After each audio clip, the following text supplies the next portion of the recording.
Hare Krishna Krishna Krishna Hare Hare Ram Ram Ram Ram Hare Hare Krishna Krishna Krishna Hare Hare Ram Ram Ram Hare Hare Krishna Krishna Krishna Hare Hare Ram Ram Ram Hare Hare Krishna Krishna Krishna Hare Hare Ram Ram Ram Hare Hare Krishna Krishna Krishna Hare Hare Ram Ram Ram Hare Hare Krishna Krishna Krishna Hare Hare Ram Ram Hare Hare Krishna Krishna Krishna Hare Hare Ram Ram Hare Hare Krishna Krishna Krishna Hare Hare Ram Ram Hare Hare Krishna Krishna Krishna Hare Hare Ram Ram Hare Hare Krishna Krishna Krishna Hare Hare Ram Ram Hare Hare Krishna Krishna Krishna Hare Hare Ram Ram Hare Hare Krishna Krishna Krishna Hare Hare Ram Ram Hare Hare Krishna Krishna Krishna Hare Hare Ram Ram Hare Hare Krishna Krishna Krishna Hare Hare Ram Ram Hare Hare Krishna Krishna Krishna Hare Hare Ram Ram Hare Hare Krishna Krishna Krishna Hare Hare Ram Ram Hare Hare Krishna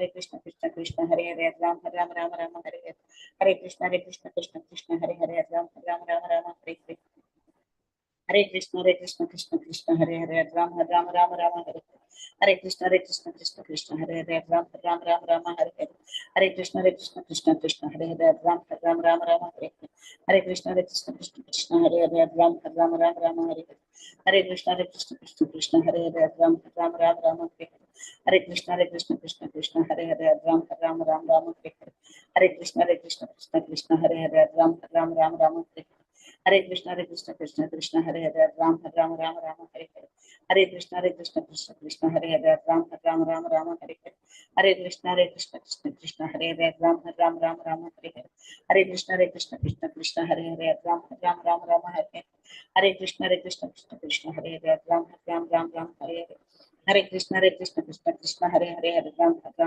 Hare Hare Krishna Krishna Krishna Hare Hare Ram Ram Hare Hare Krishna Krishna Krishna Hare Hare Ram Ram Hare Hare Krishna Krishna Krishna Hare Hare Ram Hare Hare Krishna Krishna Krishna Hare Hare Ram Hare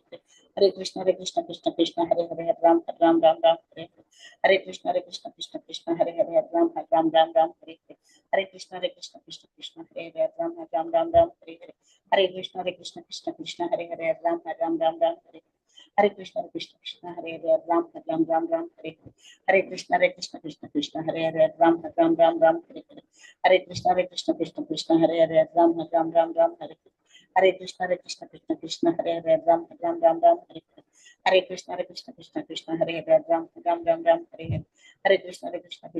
Hare Hare Ram Ram Hare Hare Krishna Krishna Krishna Hare Hare Ram Ram Hare Hare Krishna Krishna Hare Hare Ram Ram Hare Hare Krishna Krishna Krishna Hare Hare Ram Ram Hare Hare Krishna Krishna Krishna Hare Hare Ram Ram Hare Hare Krishna Krishna Krishna Hare Hare Ram Ram Hare Hare Krishna Krishna Krishna Hare Hare Ram Ram Hare Hare Krishna Krishna Krishna Hare Hare Ram Ram Hare Hare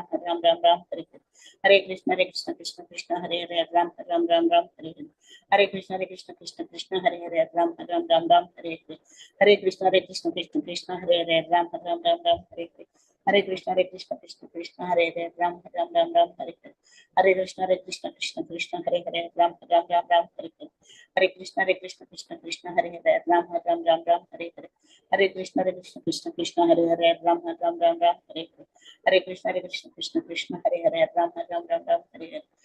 Krishna Krishna Krishna Hare Hare Ram Ram Hare Hare Krishna Krishna Krishna Hare Hare Ram Ram Hare Hare Krishna Krishna Krishna Hare Hare Ram Ram Hare Hare Krishna Krishna Krishna Hare Hare Ram Ram Hare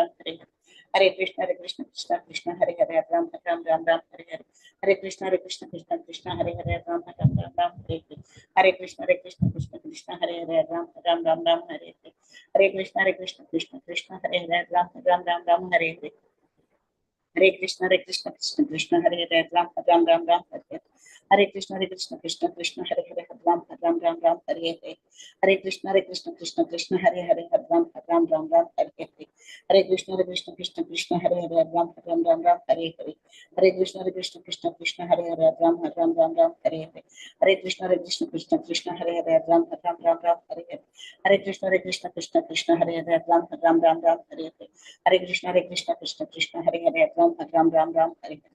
हरे कृष्ण कृष्ण कृष्ण हरे हरे राम हरे हरे। हरे कृष्ण कृष्ण कृष्ण हरे हरे राम हरे हरे। हरे कृष्ण कृष्ण कृष्ण हरे हरे राम हरे हरे। हरे कृष्ण कृष्ण कृष्ण हरे हरे राम हरे हरे। हरे कृष्ण कृष्ण कृष्ण हरे हरे राम हरे हरे। हरे कृष्ण कृष्ण कृष्ण हरे हरे। हरे राम राम हरे हरे। हरे कृष्ण कृष्ण कृष्ण हरे हरे। हरे राम राम हरे हरे। जय श्री कृष्ण चैतन्य प्रभु नित्यानंद श्री अद्वैत गदाधर श्रीवासादि गौरभक्त। हरे कृष्ण महामंत्र की जी। हरे कृष्ण प्रभु जी धन्यवाद। हरे कृष्ण।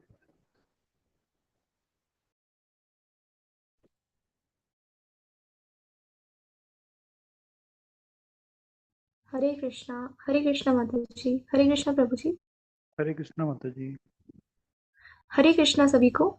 तो आज की कक्षा को शुरू करते हैं। ओम नमो भगवते वासुदेवाय। ओम नमो भगवते वासुदेवाय। ओम नमो भगवते वासुदेवाय। ॐ अज्ञानतिमिरान्धस्य ज्ञानाञ्जनशलाकया चक्षुरुन्मिलितं येन तस्मै श्रीगुरुवे नमः। श्रीचैतन्यमनोभीष्टं स्थापितं येन भूतले स्वयं रूपा कदा मह्यं ददाति स्वपदान्तिकं। वन्देऽहं श्रीगुरो श्रीयुतापदकमलं श्रीगुरुन् वैष्णवांश्च च श्रीरूपं साग्रजातं सहगण रघुनाथान्वितं तं सजीवम् साद्वैतं सावधूतं परिजनसहितं कृष्णचैतन्यदेवं श्रीराधाकृष्णपादान् सहगण रघुनाथान्वितं तं सजीवम्। हे कृष्णा करुणा सिन्धु दीनबन्धु जगत्पते गोपेशा गोपिका कान्ता राधा कान्ता नमोऽस्तुते। तप्त काञ्चन गौराङ्गी श्रीराधे वृन्दावनेश्वरी वृषभानुसुते देवी प्रणमामि हरिप्रिये। वाञ्छाकल्पतरुभ्यश्च कृपा सिन्धुभ्य एव च पतितानां पावनेभ्यो च वैष्णवेभ्यो नमो नमः। जय श्री कृष्ण चैतन्य प्रभु नित्यानंद श्री अद्वैत गदाधर शिवासादि गौर भक्त वृंद। हरे कृष्णा कृष्णा कृष्णा हरे हरे हरे राम राम राम हरे हरे।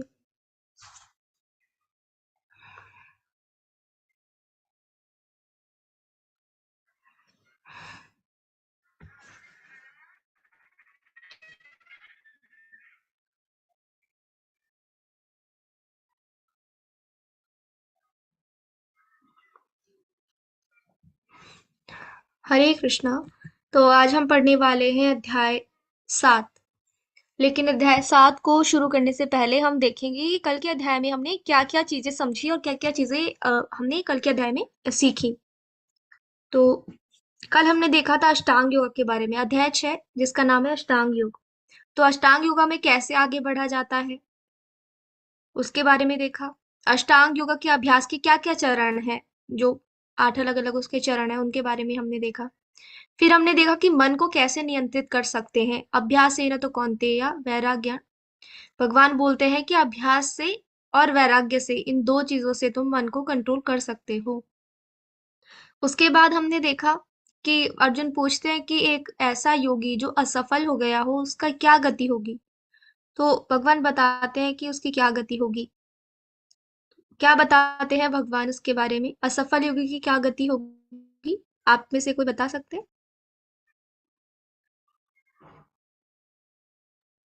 हरे कृष्ण माता जी, दंडवत प्रणाम।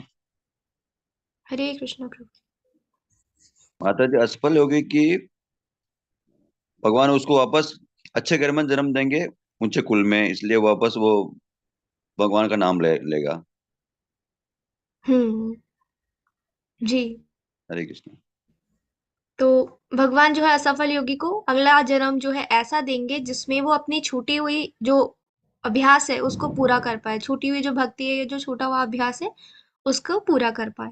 भक्ति योग जो है वो सर्वोच्च योग है, इसके बारे में भी कल के अध्याय में हमने देखा किस प्रकार से भक्ति योग सर्वोच्च योग है। और भगवान ने बताया कि जो परम अंतरंग रूप से मेरे साथ जुड़े हुए होते हैं वही सबसे परम है। हम उसके अलावा हमने देखा कि अष्टांग योगा के बारे में पूरा पढ़ा और उसको समझा कि कलयुग के लिए, आज के टाइम के लिए तो ये व्यवहारिक नहीं है। तो ऐसे 2-3 पॉइंट आप में से बताइए कि ऐसे कौन से 2-3 पॉइंट है जिससे हमें पता चलता है कि अष्टांग योगा कलयुग के लिए नहीं है, आजकल के टाइम के लिए व्यवहारिक नहीं है। तो ऐसे कौन से 2-3 पॉइंट है कल के चैप्टर में जो चर्चा की है? हरे कृष्णा माता जी। आप लोग हैं? हरे कृष्ण। माता जी, एक तो सबसे बड़ा कारण ये था कि कलयुग में जो एज है वो इतनी नहीं है कि अष्टांग योगा में जा सके। हम्म। जी प्रभु जी। जी। ठीक है, हरे दूसरा कृष्णा। दूसरा माता जी, और एकांत जगह नहीं है। और अगर एकांत है जी तो प्रभु जी, वो बिल्कुल। अच्छी नहीं है जगह, अशुद्ध है वो। हम्म। जी। और कोई, और भी पॉइंट्स थे एक दो आप में से कोई बताना चाहेंगे? हैंड रेज करके बता सकते हैं या चैट बॉक्स में भी लिख सकते हैं। दो दो पॉइंट प्रभु जी लोगों ने बताया कि एक तो एज नहीं है इतनी हमारी कि हम इतनी लंबी टाइम टेकिंग जो प्रोसेस है इसमें जा पाए। दूसरा हमने देखा था कि जो स्थान पवित्र है वो एकांत नहीं है, और जो एकांत है वो पवित्र नहीं है, तो ऐसा स्थान मिलना भी बहुत ज्यादा मुश्किल है। हमने देखा कि पोस्चर, उस पोस्चर में बैठना भी एक बहुत बड़ा टास्क है आजकल के लोगों के लिए, जहां पर इतनी सारी बॉडीली प्रॉब्लम्स रहती हैं कि शरीर पे, घुटनों पे, तो उस पोस्चर में बैठना भी मुश्किल है। और इसके साथ ही साथ सबसे महत्वपूर्ण कि चंचला ही मना कृष्णा। अर्जुन खुद कह रहे हैं कि ये मन तो बहुत चंचल है, इसको कैसे कंट्रोल करे। तो आजकल के टाइम में इतनी सारी डिस्ट्रैक्शंस है। हमने उदाहरण देखा था कि एक रील्स हम देखते रहते हैं, स्क्रॉल करते रहते हैं, तो वो 30-30 सेकंड की जो वीडियोस आती है उससे भी हमारा मन ऊब जाता है, तो फटाफट हम स्क्रॉल करते रहते हैं, कुछ और देखना, कुछ और देखना। इतना ज्यादा हमारा मन जो है क्या हो गया है, एकाग्रता उसके अंदर नहीं रह गई है। तो बहुत ही ज्यादा कठिन है आज के समय में अपने मन को कंट्रोल कर पाना इस विधि के द्वारा। दूसरी विधि भगवान बताते हैं, भक्ति योग के द्वारा ये सरल है, क्योंकि मन को कहीं ना कहीं तो एक्टिव होना ही पड़ेगा। मन रुक जाए ऐसा नहीं हो सकता है, तो उसको एक्टिव करना है भगवान की सेवा में, फिर वो गलत जगह नहीं भागेगा। हम्म। तो ये सारी चीजें हमने कल के अध्याय में देखी थी। आज का अध्याय शुरू करते हैं। आज का अध्याय का नाम है ज्ञान विज्ञान योग, निरपेक्ष का ज्ञान। अब भगवान और ज्यादा जो गुह्य गुह्य ज्ञान है उसको देना शुरू करेंगे। तो आज के अध्याय से क्या शुरू हो रहा है, भक्ति योग प्रधान वाले जो 6 अध्याय है बीच के, वो शुरू होने वाले हैं। तो बीच के 6 अध्याय को कहते हैं भक्ति योग प्रधान। आगे के जो 6 अध्याय है वो है कर्म योग प्रधान, और अंतिम जो 6 अध्याय है वो है ज्ञान योग प्रधान। तो जो कर्म योग प्रधान है और ज्ञान योग प्रधान, जो 6 चैप्टर है, हम देखते हैं कि वो शुरू और लास्ट में है, और बीच में क्या है, भक्ति योग प्रधान। वास्तव में जो भक्ति है वो बहुत ही ज्यादा महत्वपूर्ण है, इसीलिए उसको ज्ञान योग और कर्म योग के आवरण के अंदर रखा गया है। जैसे कि एक अंगूठी होती है, वो बहुत मूल्यवान होती है, बहुत ज्यादा महत्वपूर्ण होती है, तो उस मूल्यवान और कीमती अंगूठी को कहाँ रखा जाता है, डब्बों के बीच में, डब्बे के बीच में रखा जाता है, बंद करके आवरण के अंदर रखा जाता है। उसी प्रकार से भक्ति जो है वो बहुत ही ज्यादा मूल्यवान है, इसीलिए भगवान ने उसको ज्ञान योग और कर्म योग के आवरण में रखा हुआ है। और उस अंगूठी में भी हम देखें तो जो नगीना है, जो बहुत ही ज्यादा मूल्यवान है, वो अंगूठी के ठीक बीचों बीच में होता है। तो इस प्रकार से जो भक्ति योग है वो बहुत ही ज्यादा मूल्यवान है, इसलिए भगवान ने उसको बीच में रखा है।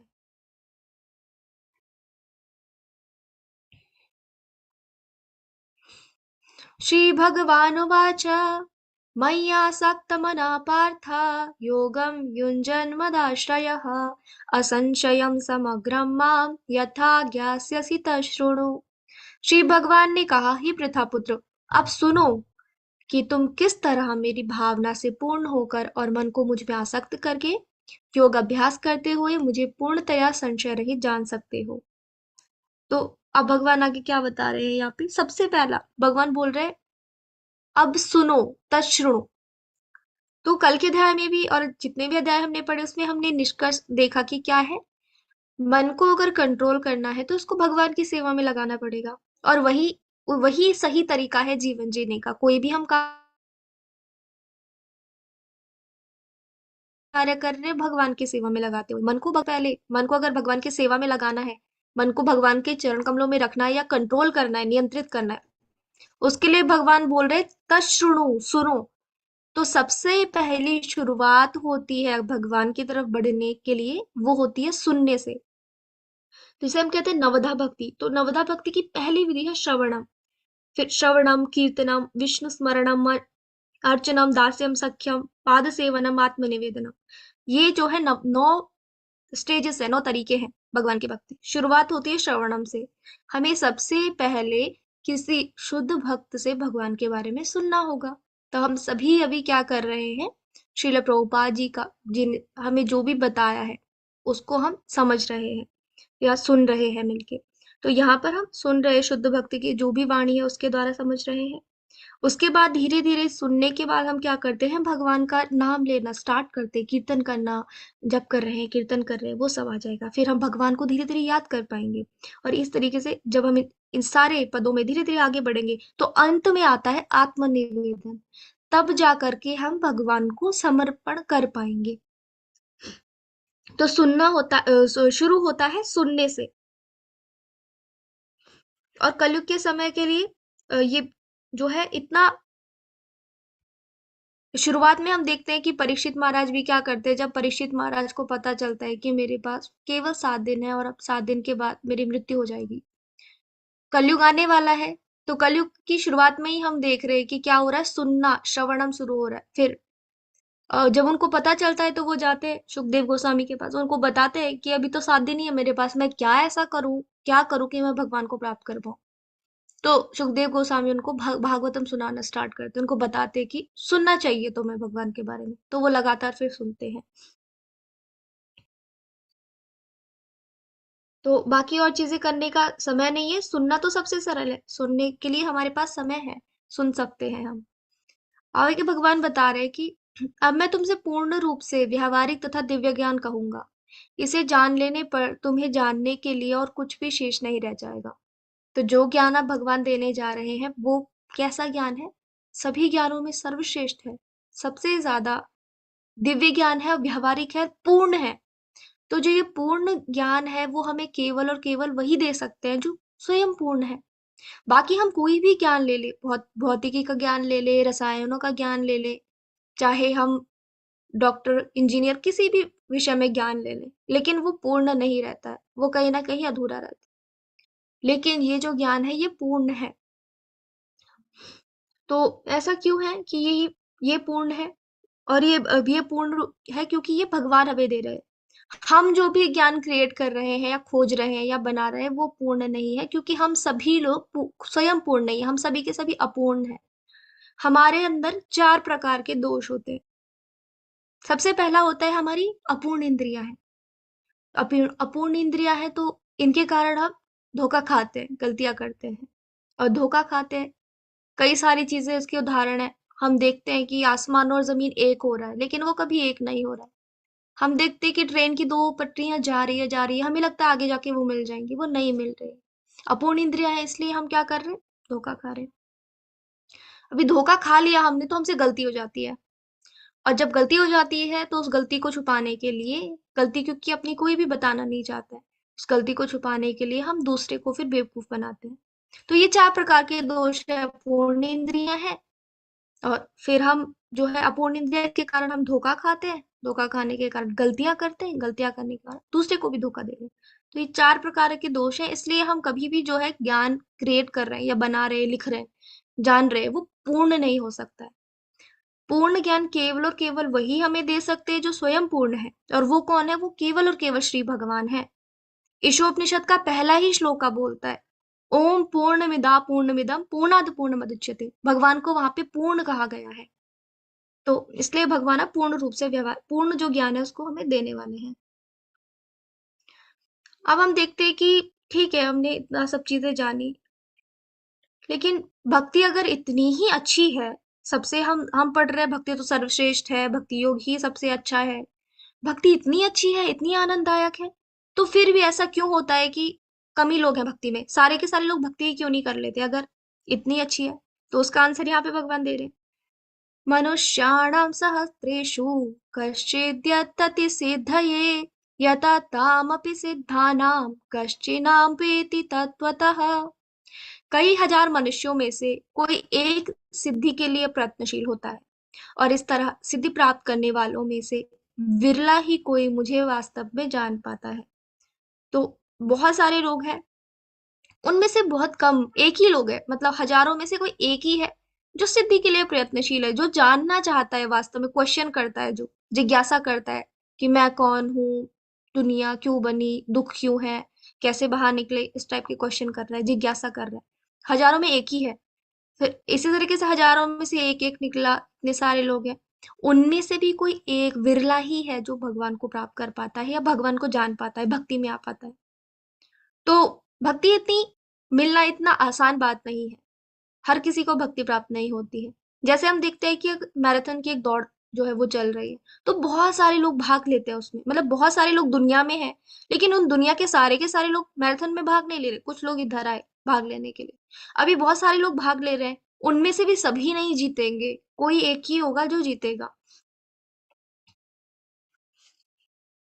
अब आगे भगवान अपनी शक्तियों के बारे में बताएंगे। भगवान की दो शक्तियां हैं, तो एक को हम कहते हैं भगवान की पराशक्ति और एक को हम कहते हैं भगवान की अपराशक्ति। पहले भगवान अपनी अपराशक्ति के बारे में बताएंगे। भूमिरपो नलो वायु खं मनो बुद्धिरेव च अहंकारा इति यं मे भिन्ना प्रकृतिरष्टधा। पृथ्वी, जल, अग्नि, वायु, आकाश, मन, बुद्धि तथा अहंकार, ये 8 प्रकार से विभक्त मेरी भिन्न प्रकृतियां हैं। तो ये 8 प्रकृतियां हैं जो भगवान की अपराशक्ति के अंतर्गत आ रही हैं, और इन्हीं से मिलकर के सारे का सारा जो भौतिक चीजें हैं वो बनी हुई है। तो जो भगवान की अपराशक्ति है वो भौतिक है, और जो परा है वो आध्यात्मिक है। हे महाबाहु अर्जुन, इनके अतिरिक्त मेरी एक अन्य पराशक्ति है जो उन जीवों से युक्त है जो इस भौतिक अपरा प्रकृति के साधनों का विदोहन कर रहे हैं। भगवान की जो पराशक्ति है, इसके अंतर्गत क्या आ रहे हैं, जो भी आध्यात्मिक चीजें, यानी कि जो हमारी आत्मा है वो भी पराशक्ति के अंतर्गत ही आती है। तो पराशक्ति भगवान की, यानी कि आत्मा जो है, जब वो इस भौतिक प्रकृति से मिलती है या शरीर के भौतिक शरीर के अंदर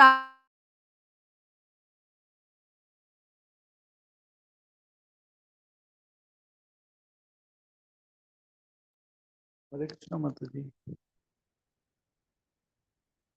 आ रही है जो कि तो वो अपरा। हरे कृष्ण प्रभु जी। ये एक्चुअली आवाज बंद हो गई थी अभी। ओके, अभी आ रही है मेरी आवाज? जी जी माता जी। ठीक है। तो हम देख रहे हैं भगवान की परा और अपरा शक्ति। प्रभु जी कहाँ से आवाज ब्रेक हुई थी? मतलब जस्ट 5-10 सेकंड से। ओके, तो आप भगवान की जो अपरा शक्ति है उसके अंदर आ रहे हैं सारी भौतिक चीजें, जिसे हमारा शरीर मिलके बना है, पिछले श्लोक में जो भगवान ने बोला। और जो पराशक्ति उसका उसके अंतर्गत आ रही है आत्मा। तो आत्मा और भौतिक जो शक्ति है भगवान की, वो दोनों मिलकर के सारे सृष्टि को चलाए, सारी सृष्टि में जो भी चल रहा है इन दोनों तभी चलेगा। अगर ये शरीर है जो कि किससे बना है, भूमि रपो नलो वायु खम मनो बुद्धि रवच, यानी कि इस अपरा शक्ति में ये शरीर आ रहा है, इस आठों तत्वों से मिलकर बना है। जब तक इसके अंदर आत्मा नहीं आएगी तब तक ये चलेगा ही नहीं और कोई गतिविधि नहीं करेगा। तो जितनी भी गतिविधियां हो रही हैं भगवान की परा और अपरा शक्ति के मेल से हो रही है। सारे प्राणियों का उद्गम इन दोनों शक्तियों में है। इस जगत में जो कुछ भी भौतिक तथा आध्यात्मिक है उसकी उत्पत्ति तथा प्रलय मुझी से जानो। तो यहाँ पर हम देख रहे हैं कि जो कुछ भी है सारी की सारी चीजें भगवान से ही उत्पन्न हुई है, चाहे वो भौतिक हो चाहे आध्यात्मिक हो, तो भगवान की ही शक्तियां हैं दोनों चीजें। हे धनंजय, मुझसे श्रेष्ठ कोई सत्य नहीं है। जिस प्रकार मोती धागे में गुथे रहते हैं उसी प्रकार सब कुछ मुझ पर ही आश्रित है। तो हम देखते हैं कि एक मोती की माला है और मोती सारे अपनी जगह पे अच्छे से लगे हुए माला के रूप में हमें दिख रहा है। क्या वो ऐसे ही लगे हुए हैं? नहीं, उसके पीछे एक कारण है, वो कारण है धागा। तो धागा हमें दिखता नहीं है यार, लेकिन वो जो मोती माला के रूप में हमारे सामने है, उसका कारण धागा ही है। उसी प्रकार से इस सृष्टि में हम देखते हैं सारी चीजें इतनी अच्छे से चल रही हैं। सूर्य अपने टाइम पे उग जाता है, आता है, सुबह अपने टाइम पे हो जाती है, रात को हम देखते हैं चंद्रमा अपने टाइम पे आ रहा है, रात अपने समय पे हो जा रही है, सर्दियों का टाइम सही सही सही टाइम पे आ जाता है, वर्षा का टाइम सही टाइम पे आ जाता है। जितने भी ग्रह हैं अपनी अपनी जगह पे इतने अच्छे से घूम रहे हैं, पृथ्वी इतने अच्छे से घूम रही है अपनी जगह पे कि हम सभी परफेक्टली गुरुत्वाकर्षण के कारण अपनी जगह पर टिके हुए हैं। जैसे अलग अलग ग्रहों में अलग अलग प्रकार का वातावरण है, तो सारी चीजें इतनी परफेक्टली हैं। कैसे हैं? दिख रही है सब परफेक्टली है, इसके पीछे एक कारण है, वो भगवान है। भले ही वो हमें प्रत्यक्ष रूप से नहीं दिख रहे हैं, लेकिन उसके पीछे कारण भगवान है। तो हम यहाँ पे शास्त्रों को पढ़कर गुरु के माध्यम से ये समझ सकते हैं। रसोऽहं पशु कौन्तेया प्रभास्मि शशि सूर्ययो प्रणवा सर्ववेदेषु शब्दखे पौरुषं नृषु। हे कुंती पुत्र, मैं जल का स्वाद हूँ, सूर्य तथा चंद्रमा का प्रकाश हूँ, वैदिक मंत्रों में ओंकार हूँ, आकाश में ध्वनि हूँ तथा मनुष्यों में सामर्थ्य हूँ। अब भगवान आगे बता रहे कि किस प्रकार से भगवान हर जगह विद्यमान रहते हैं।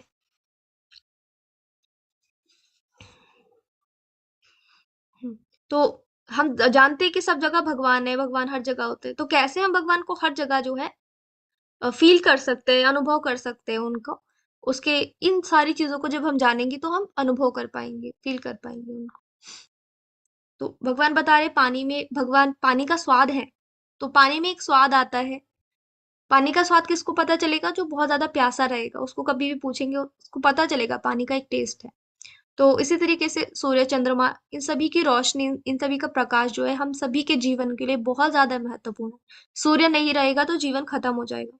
तो ये सूर्य का प्रकाश हमें मिल रहा है, हम समझ सकते हैं कि भगवान हमें ये दे रहे हैं, भगवान की कृपा से ही है। भगवान को महसूस कर सकते हैं, अनुभव कर सकते हैं।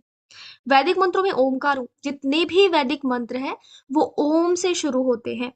जैसे ओम नमो भगवते वासुदेवाय, ओम भूर्भुवस्वा, ऐसे जितने भी मंत्र है सारे ओम से शुरू होते हैं।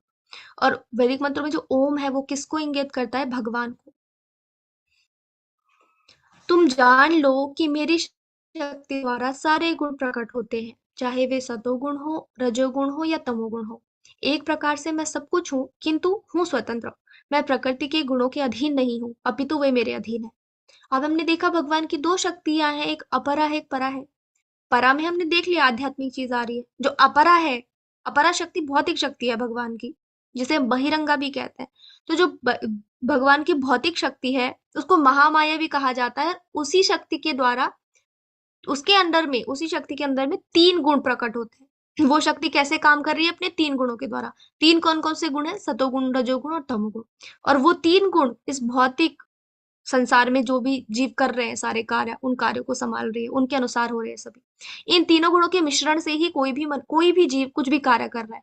तो किसी में कोई गुण की मात्रा ज्यादा होगी, किसी में कोई गुण की मात्रा। वो जानवर भी हो सकता है, इंसान, इन जानवर को हम ले सकते हैं उनमें तमोगुण ज्यादा है तो वो उस प्रकार का काम करते हैं।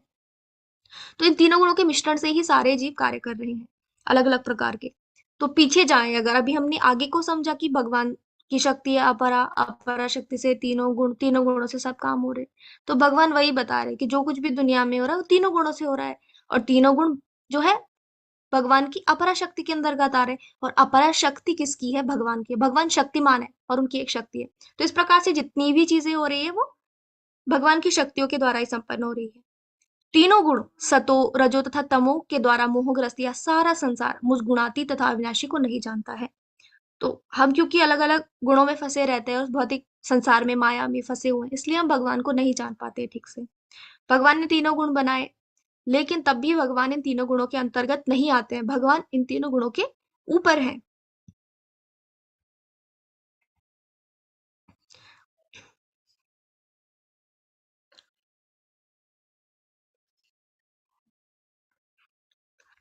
अब हम देखते हैं आगे कि ठीक है, सारे गुण हमने समझ लिए, सब सब चीजें ठीक है। हमें ऐसा क्यों कहा जा रहा है कि हम भगवान की शरण में जाए? भगवान की ही शरण में हमें क्यों जाना है? अगर माया हमें फंसा रही है तो माया से हम खुद ही लड़ लेंगे अलग अलग चीजें करके। भगवान की शरण में क्यों जाए? भगवान बोल रहे दैवीर्हेषा गुणमयी मम माया दुरत्यया मामेव ये प्रपद्यन्ते मायमेतां तरन्ति ते। प्रकृति के तीनों गुण वाली इस मेरी दैवी शक्ति को पार कर पाना कठिन है, किंतु जो मेरे शरणागत हो जाते हैं वे सरलता से इसे पार कर लेते हैं। तो सारे के सारे लोग इस जो भगवान की शक्ति है, माया है, इसके अंतर्गत फंसे हुए हैं, सब इसमें डूब रहे हैं, भवसागर में सारे के सारे लोग डूब रहे हैं। तो बचेंगे, बचाएगा कौन हमें? हमें वही बचा सकता है जो डूब नहीं रहा है। सारे के सारे लोग अगर समुद्र में डूब रहे हैं तो कोई बाहर से आएगा जहाज और वो सबको बचा के लेके जाएगा। वैसे ही सारे लोग डूब रहे हैं इस भवसागर में, कौन बचाएगा? जो भवसागर में नहीं डूब रहा है। और ऐसा कौन है? ऐसा केवल और केवल भगवान है। अभी भगवान ने बताया पीछे वाले श्लोक में कि तीनों गुण भगवान के अधीन है। भगवान तीनों गुणों से और माया से परे है। तो सभी माया में फंसे हुए हैं तो भगवान ही उनको बचा सकते हैं, क्योंकि भगवान माया में नहीं फंसे हुए हैं। हम देखिए कि सारे लोगों के अगर हाथ बंधे हुए हैं तो हमारे हाथ कौन खोलेगा? वही खोलेगा जिसके हाथ पहले से खुले हुए हैं, जिसके हाथ बंधे हुए नहीं है। तो केवल और केवल श्री भगवान है। तो भगवान की ही ये शक्ति है। और हम जो है छोटे से तुच्छ से जीव हैं। माया भगवान की शक्ति है जो हमसे बड़ी है, हमसे ज्यादा ताकतवर है, इसीलिए उसको बड़ी सेवा दी गई है।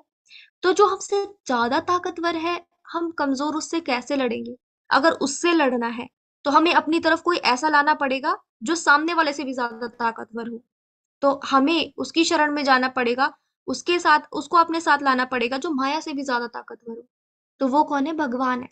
भगवान माया से भी ज्यादा ताकतवर है, इसलिए हमें भगवान की शरण में जाना है, तो हम माया को आसानी से पार कर लेंगे। भगवान स्वयं बोल रहे हैं कि जो भगवान की शरणागत हो जाएगा माया को आराम से पार कर लेगा। अगर आप किसी के घर में जाते हैं और उनका मान लीजिए उनका कुत्ता है, तो वो कुत्ता क्या करेगा? आपको काटने के लिए आपके पीछे भागेगा, और आप कितना ट्राई कर लीजिए खुद से, आप उससे नहीं बच पाएंगे। लेकिन जैसे ही आप उस कुत्ते के मालिक को एक आवाज दीजिए, तुरंत मालिक आएगा, उनका कुत्ता रुक जाएगा। इसी प्रकार से हम सभी लोग माया में फंस रहे, अपनी तरफ से ट्राई करेंगे, नहीं बच पाएंगे। जो लेकिन माया का भी स्वामी है भगवान, उनका नाम ले लो तो तुरंत माया जो है वो रुक जाएगी, कंट्रोल में हो जाएगी। तो माया भी भगवान की दास है, भगवान की सेवक है, सेवा में लगी हुई है।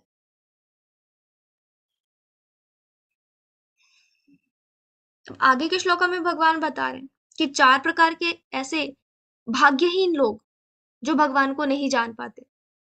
न मां दुष्कीर्तिनो मूढ़ा प्रपद्यन्ते नराधमः मायया पृथग्ज्ञाना आसुरं भावमाश्रितः। जो निपट मूर्ख है, जो मनुष्यों में अधम है, जिनका ज्ञान माया द्वारा हर लिया गया है, तथा जो असुरों की नास्तिक प्रकृति को धारण करने वाले हैं, ऐसे दुष्ट मेरी शरण नहीं ग्रहण करते हैं। तो 4 प्रकार के लोग, उनको क्या कहा गया? दुष्कृत्य। वो कैसे? अभाग्यशाली हैं, वो भगवान की शरण में नहीं जाते। कौन कौन है? पहले है मूर्ख। मूर्ख किन्हें कहेंगे? मूर्ख लोग ऐसे जो भोग के लिए, भोग करने के लिए बहुत ज्यादा कठिन परिश्रम करते रहते हैं। बहुत सारी इच्छाओं को पूरा करने के लिए, भोग करने के लिए बहुत कठिन परिश्रम करते हैं। और क्या कहते हैं कि हमारे पास टाइम नहीं है भगवान की भक्ति करने के लिए, ऐसे बोलते हैं। तो गधे की तरह काम करते रहते हैं, इतनी जरूरत नहीं है फिर भी करते और बोलते हैं भगवान के लिए टाइम नहीं है। इनका कहते हैं मूर्ख। दूसरे कहलाते हैं अधम। अधम कौन से लोग हैं अभी? तो उनको बहुत ज्यादा कठिन परिश्रम करने की जरूरत नहीं है, भोग की वस्तु जो भी उनको चाहिए तो वो उनको अच्छे से मिल जाता है।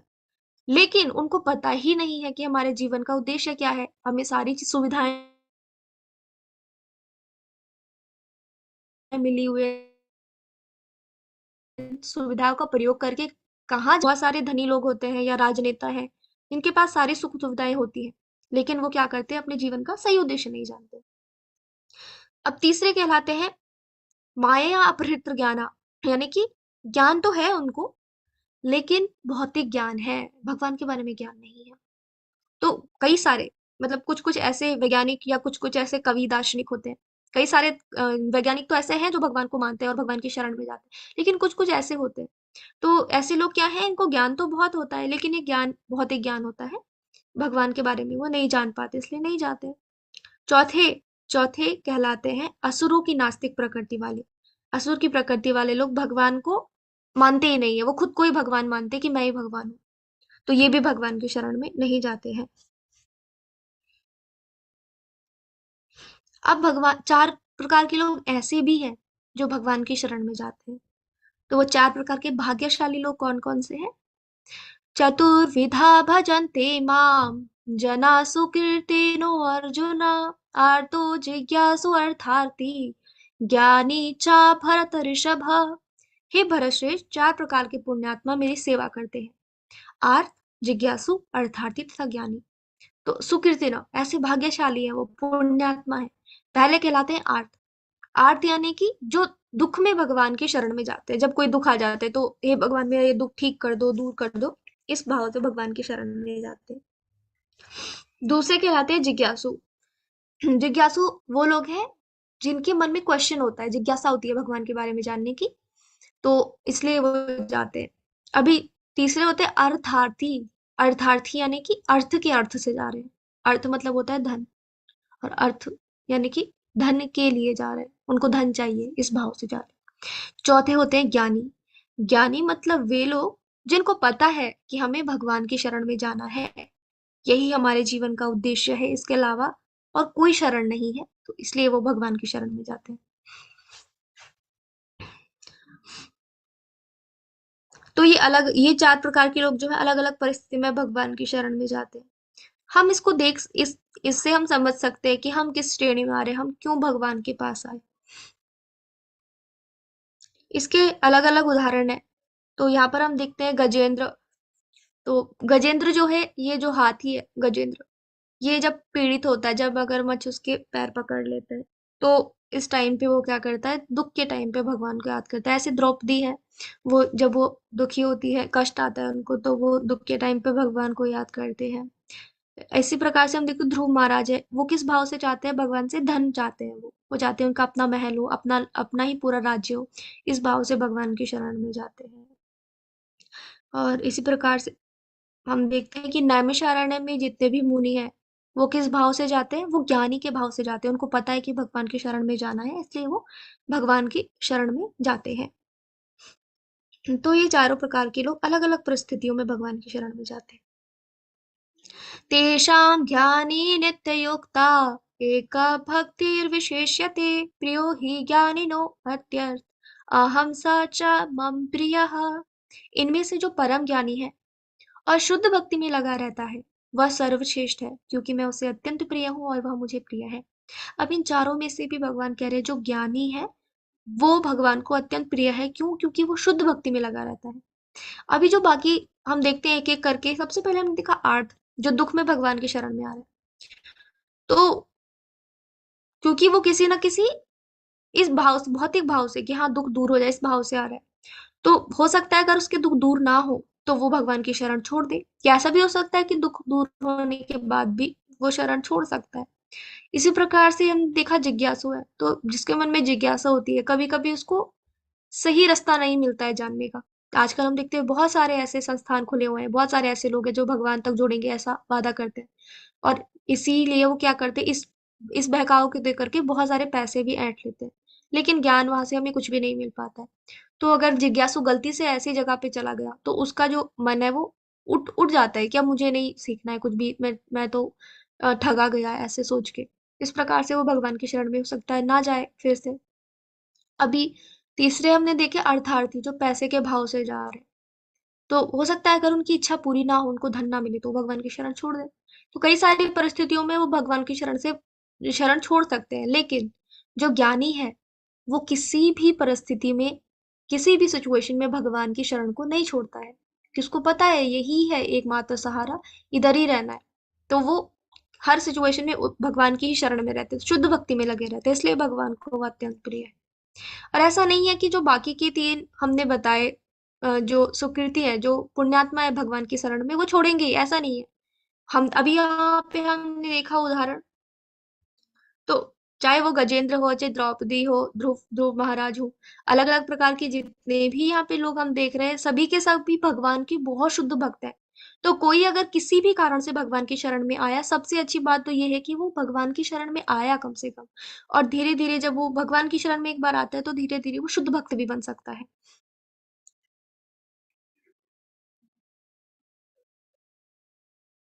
बहूनां जन्मनामन्ते ज्ञानवान् प्रपद्यते वासुदेवः सर्वमिति स महात्मा सुदुर्लभः। अनेक जन्म जन्मांतर के बाद जिसे सचमुच ज्ञान होता है वह मुझको समस्त कारणों का कारण जानकर मेरी शरण में आता है। ऐसे महात्मा अत्यंत दुर्लभ होता है। तो जो भगवान की शरण में जाते हैं सब कुछ भगवान को अपना मान करके, कैसे ऐसा होता है? जब अनेक अनेक जन्मांतर के बाद जो पाप हैं वो धीरे धीरे क्षीण हो जाते हैं, खत्म होने लगते हैं और अच्छे कर्म बढ़ने, सुकृति बढ़ने लगती है, तब ये प्राप्त हो पाता है कि भगवान की शरण में कोई पूर्ण रूप से जा पाए। जिनकी बुद्धि भौतिक इच्छाओं द्वारा मारी गई है वे देवताओं की शरण में जाते हैं और वे अपने अपने स्वभाव के अनुसार पूजा विशेष विधि विधानों का पालन करते हैं। मैं प्रत्येक जीव के हृदय में परमात्मा स्वरूप में स्थित हूँ।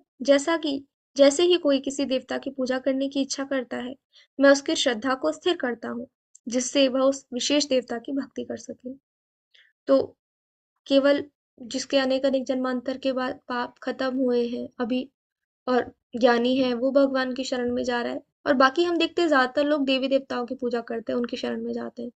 क्यों? क्योंकि बहुत सारी इच्छाएं हैं और अलग अलग इच्छाओं को पूरा करने के लिए अलग अलग देवता के पास जाते हैं। और ये चीज भगवान जानते हैं अच्छे से। क्यों? क्योंकि भगवान तो हम सभी के हृदय में परमात्मा रूप में स्थित है। जब भी हम किसी देवता के पास जाते हैं और हमारे हमारी वहां पे श्रद्धा उत्पन्न होने लगती है, ये भी भगवान ही करते हैं कि हमारी किसी भी देवता पर्टिकुलर देवता के अंदर जो है हम हमारी श्रद्धा बनी रहे, टिकी रहे। ऐसा क्यों हो रहा है? भगवान ऐसा क्यों कर रहे हैं? क्योंकि भले ही ठीक है हम भगवान की शरण में नहीं जा रहे, पर किसी देवी देवता की शरण में तो धीरे धीरे हम अच्छा काम करेंगे, गलत कामों को छोड़ेंगे और अच्छा काम करेंगे तो भक्ति भी प्राप्त होगी। लेकिन अगर हमारी श्रद्धा किसी देवी देवता के ऊपर नहीं टिकी रही तो हो सकता है कि हम और गलत रास्ते पे चले जाएं और जो गलत काम तमोगुण में जो चीजें आती है उनमें चले जाए, तो उधर ना जाए। तो भगवान हमारी श्रद्धा कम से कम देवी देवताओं में टिका के रखते हैं, फिर धीरे धीरे हम वहां से उठ सकते हैं ऊपर। ऐसी श्रद्धा से समन्वित वह देवता विशेष की पूजा करने का यत्न करता है और अपनी इच्छा की पूर्ति करता है, किंतु वास्तविकता तो यह है कि ये सारे लाभ केवल मेरे द्वारा प्रदत्त हैं। अल्प बुद्धि वाले व्यक्ति देवताओं की पूजा करते हैं और उन्हें प्राप्त होने वाले फल सीमित है तथा क्षणिक होते हैं। देवताओं की पूजा करने वाले देवलोक को जाते हैं, किंतु मेरे भक्त अंततः मेरे परम धाम को प्राप्त होते हैं। तो अभी हम किसी विशेष देवी देवता की पूजा कर रहे हैं तो वहां से हमें कुछ ना कुछ फल प्राप्त होता है, तुरंत प्राप्त हो जाता है, जल्दी प्राप्त हो जाता है। हमें लगता है कि हाँ इन्हीं देवी देवता ने मेरी ये इच्छा पूरी की है, भगवान कह रहे हैं, लेकिन ऐसा नहीं है। जो कुछ भी प्राप्त होता है हमें किसी भी देवी देवता के माध्यम से हो रहा हो, लेकिन स्रोत भगवान ही है, तो भगवान से ही वो चीज हमें प्राप्त होती है। हम देखते हैं जब भी देवी देवताओं के ऊपर कोई भी समस्या आती है तो कहाँ पर जाते हैं? भगवान के पास जाते हैं और उनसे ही कहते हैं अपनी हेल्प करने के लिए। कोई भी चीज की जरूरत हो भगवान के पास, वो भी स्वयं भगवान के पास जाते हैं। तो जो भी चीज हमें देवी देवताओं के माध्यम से प्राप्त हो रही है वो भी भगवान से ही आती है, और जो भी फल हमें देवी देवताओं के द्वारा मिलते हैं वो सीमित और क्षणिक होते हैं, तो उनसे हमें पूर्णता नहीं मिलेगी।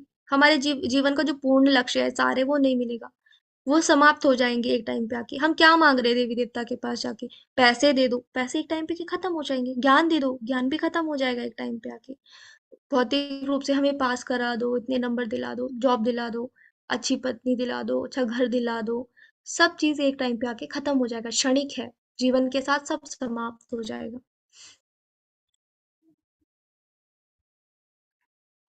बुद्धिहीन मनुष्य मुझको ठीक से ना जानने के कारण सोचते हैं कि मैं भगवान कृष्ण पहले निराकार था और अब मैंने इस स्वरूप को धारण किया है। वे अपने अल्प ज्ञान के कारण मेरी अविनाशी तथा सर्वोच्च प्रकृति को नहीं जान पाते हैं। तो अभी जिनको ठीक से ज्ञान नहीं है, जो भगवान तक पहुंचने के लिए अभी ठीक से ज्ञानी नहीं हो पाए, तो वो ऐसा सोच रहे हैं कि भगवान पहले निराकार थे और अभी अभी पहले से भगवान निराकार थे, पर जब द्वापर युग आया तो भगवान गीता सुनाने के लिए कृष्ण के रूप में आ गए, पहले ही भगवान निराकार, ऐसा सोचते हैं। ऐसा नहीं है।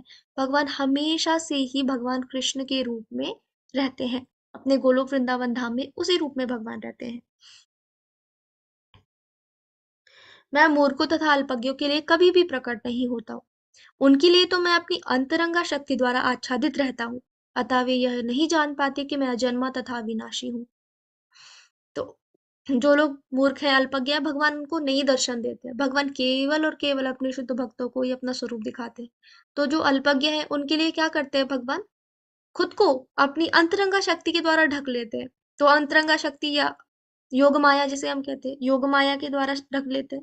और तब उन लोगों को क्या दिखता है कि ये लाइट आ रही है, लाइट आ रही है, भगवान लाइट है, ऐसा वो सोचते हैं। वास्तव में भगवान लाइट नहीं है, वो लाइट भगवान के शरीर से निकलने वाला तेज है। इतना ज्यादा भगवान वो तेज निकालते हैं कि वो लोग ना समझ पाए। अभी ऐसा नहीं है कि भगवान अरे ये तो गलत कर रहे हैं, भगवान उनको भी दिखा दो अपना रूप, तो उनका जो डाउट है वो दूर, ऐसा नहीं है। उनकी श्रद्धा अभी कहाँ पर है? भगवान के निराकार रूप में। तो भगवान उनकी भी श्रद्धा को बनाए रखेंगे, इसलिए भगवान अपना ऐसा जो है उनको रूप वैसा ही दिखाते हैं, जैसा जितनी उनकी श्रद्धा है उसके अनुसार दिखाते हैं। धीरे धीरे वो भी क्लियर होगी और वो आगे चलकर कभी ना कभी तो भगवान की भक्ति में लगेंगे। आगे भगवान कह रहे हैं, अर्जुन श्री भगवान होने के नाते मैं जो कुछ भी भूतकाल में घटित हो चुका है, जो वर्तमान में घटित हो रहा है और जो आगे होने वाला है, यह सब कुछ जानता हूँ। मैं समस्त जीवों को भी जानता हूँ, किंतु मुझे कोई नहीं जानता है। तो हम क्या होते हैं, हम एक शरीर बदलते हैं तो हम भूल जाते हैं पिछले जन्म में हम क्या थे, वो भूल जाते हैं। पिछले जन्म तो छोड़िए, कल या 2-3 दिन पहले हमने क्या खाया, हम ये भी भूल जाएंगे। कई सारी चीजें हैं जो हम 1-2 दिन पहले की भी भूल जाते हैं। तो पिछले जन्म का भी हम भूल जाते हैं, बहुत सारी चीजें हम भूल जाते हैं। लेकिन भगवान और हमें फर्क है, ऐसा नहीं है। भगवान कभी भी नहीं भूलते हैं, भगवान को सब पता है। येषां त्वन्तगतं पापं जनानां पुण्यकर्मणां ते द्वन्द्वमोहनिर्मुक्ता भजन्ते मां दृढ़व्रतः। जिन मनुष्यों ने पूर्व जन्म में तथा इस जन्म में पुण्य कर्म किए हैं और जिनके पाप कर्मों का पूर्णतया उच्छेदन हो चुका है, वे मोह के द्वंद्व से मुक्त हो जाते हैं और वे संकल्प पूर्वक मेरी सेवा में तत्पर होते हैं। तो जो भगवान की शुद्ध भक्ति में लगते हैं, पूरा जीवन अपने भगवान की सेवा में लगा देते हैं, वही लोग ऐसे हैं जिनके जो पाप कर्म है वो खत्म खत्म हो जाते हैं, और जब उनके पुण्य कर्म जो है, अच्छे कर्म जो है वो ज्यादा होते हैं, तो वो भगवान की सेवा में लग पाते हैं। साधिभूताधिदैवं मासाधियज्ञं च ये विदुः प्रायान् कालेऽपि च मां ते विदुर्युक्तचेतसः। जो मुझ परमेश्वर को मेरी पूर्ण चेतना में रहकर मुझे जगत का, देवताओं का तथा समस्त यज्ञ विधियों का नियामक जानते हैं, वे अपनी मृत्यु के समय भी मुझ भगवान को जान और समझ सकते हैं। तो हमारा अभी हमने देखा कि ठीक है, अगले जन्म में भी ये अगला जन्म है, हमारा जीवन ऐसा है, सब चीज जान रहे हैं। अगला जन्म कैसा मिलेगा ये किस चीज पर डिपेंड कर रहा है? हम मरते समय जिस भी भाव में मरते हैं, जो भी सोचते हुए हम अपना शरीर का त्याग करते हैं, उसी के अनुसार हमें अगला जीवन मिलता है।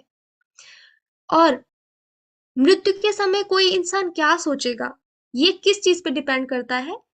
कि वो पूरे जीवन भर उसने क्या किया, इस चीज पे डिपेंड करता है। कोई पूरे जीवन भर अगर केवल धन के पीछे भागता रहा, तो उसकी पूरी आसक्ति धन के ऊपर है। मृत्यु के समय जब इतना ज्यादा कष्ट होता है शरीर को, आत्मा शरीर से निकलती है। शास्त्रों में हम देखते हैं तो गरुड़ पुराण में बताते हैं कि जब आत्मा शरीर से निकल रही है, तो ऐसा कष्ट होता है जैसे हजारों हजारों बिच्छू एक साथ काट रहे हैं, इतना दर्द होता है। तो जब इतना दर्द शरीर में हो रहा है, तो कौन सी चीज याद आएगी? जिसके हम सबसे करीब हैं, जिसे हमने जीवन भर चाहा है, वही याद आएगा। जैसे अभी भी होता है, हम सबसे करीब अपनी माँ के होते हैं, थोड़ी सी चोट लगती है तो मुंह से यही निकलता है माँ। उसी प्रकार से जीवन भर हम जो कुछ करते हैं, जिस चीज से हमारी आसक्ति है, वही जीवन अंत में याद आता है। तो भगवान कह रहे हैं कि अगर हमें भगवान को प्राप्त करना है, तो अंत समय में हमें भगवान को याद करना पड़ेगा। भगवान को अंत समय में कैसे याद करेंगे? भगवान कह रहे हैं, जो पूर्ण चेतना में रहकर भगवान को, सभी देवताओं का, यज्ञ विधियों का नियामक जानते हैं, यानी कि जैसे भगवान ने भगवत गीता में बताया, उस प्रकार से हम भगवान को भगवान के रूप में पूरी चेतना में जब जीवित है, जब चेतना है हमारे अंदर, इस टाइम पे अगर याद करते हैं, जानते हैं और उनकी भक्ति करते हैं, तो मृत्यु के समय भी हम उनको याद कर पाएंगे। हरे कृष्णा। आप में से कोई पढ़ना चाहते हैं, आप हैंड रेज कर सकते हैं।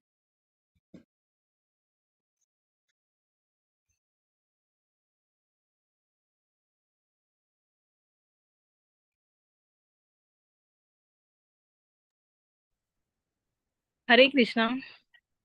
हरे कृष्ण। यह 7वां अध्याय विशेष रूप से बताता है कि कोई किस प्रकार से पूर्णतया कृष्ण भावना भावित हो सकता है। कृष्ण भावना का शुभारंभ ऐसे व्यक्तियों से सातिद्र्य से होता है जो कृष्ण भावना भावित होते हैं। ऐसे सातिद्र्य आध्यात्मिक होता है।